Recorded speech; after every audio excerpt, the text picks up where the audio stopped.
So let's talk about September 9th, 2025. An Israeli airstrike hits Doha, Qatar. And suddenly, it's not just a regional crisis. No, this one triggers an emergency session at the UN Security Council, and it ignites this massive diplomatic firestorm. It's like the very rules of international relations were suddenly put on trial. So you have to ask, right? How did one single strike push the world to this breaking point? Well, Israel's response, it was immediate, and it was totally uncompromising. From their perspective, this wasn't an attack on a sovereign nation at all. They called it a precise and targeted operation. And their argument was pretty straightforward. The people they hit were masterminds of terror.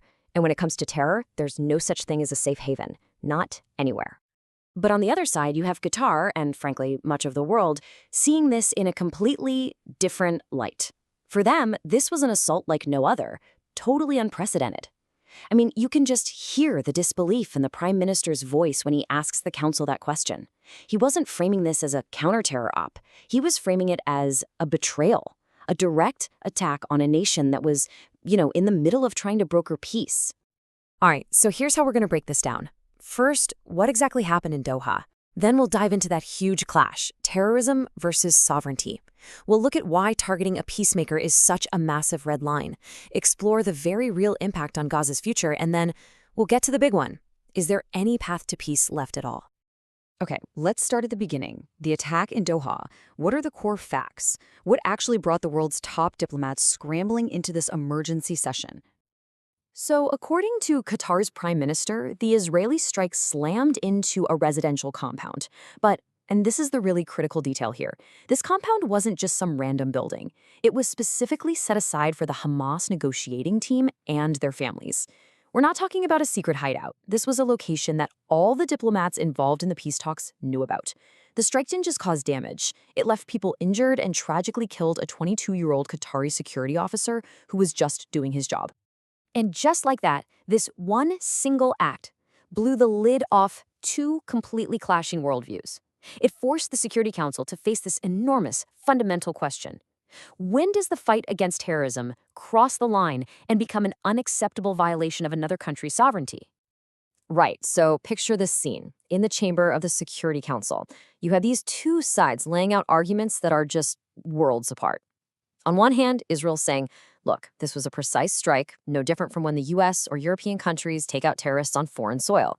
But for so many other nations, we're talking the UK, France, China, this was a flagrant violation of international law. To them, it wasn't just an attack on Qatar. It was an attack on the very rules that are supposed to hold the world together. But it goes even deeper than sovereignty. For a lot of countries, the most alarming part of this whole thing was who was targeted. We're talking about a nation that was actively serving as a mediator in the conflict. And look, to really get why this caused such a diplomatic explosion, you've got to understand what a mediator actually does. They're supposed to be the neutral architects of peace, right? The ones who build that fragile, delicate space where two sides can even begin to talk. So when you attack the mediator, or the place where the talks are happening, you're not just attacking a country, you are literally attacking the very possibility of peace itself. You know what's really remarkable here? The consensus on this one point. This wasn't just Qatar's allies sticking up for them.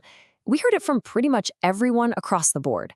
The UK called them a tireless broker for peace, the US a key partner.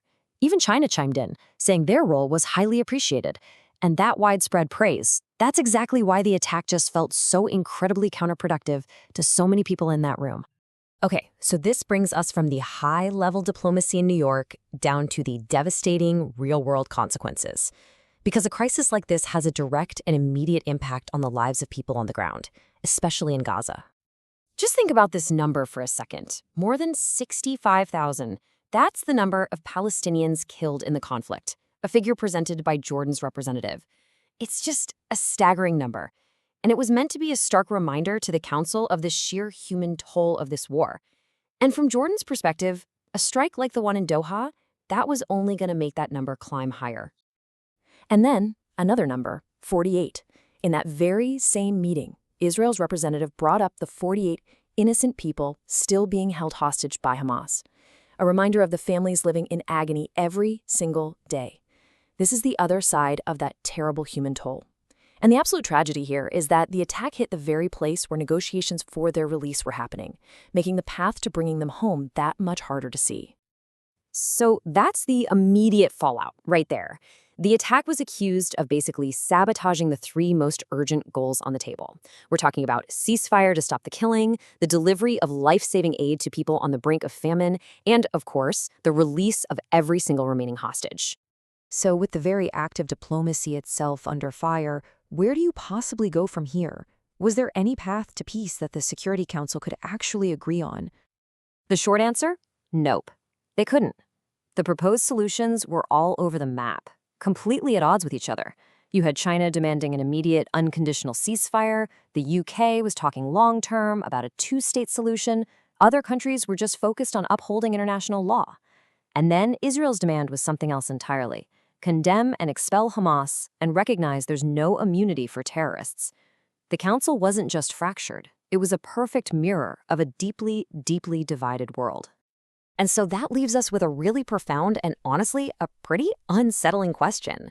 Our entire international system, it's all built on this one core idea, that dialogue, guided by neutral third parties, is the only thing that stands between us and endless war. But if the mediators themselves can become targets, what guardrails are even left? What's to stop the entire world from sliding into what one diplomat in that very room called the law of the jungle?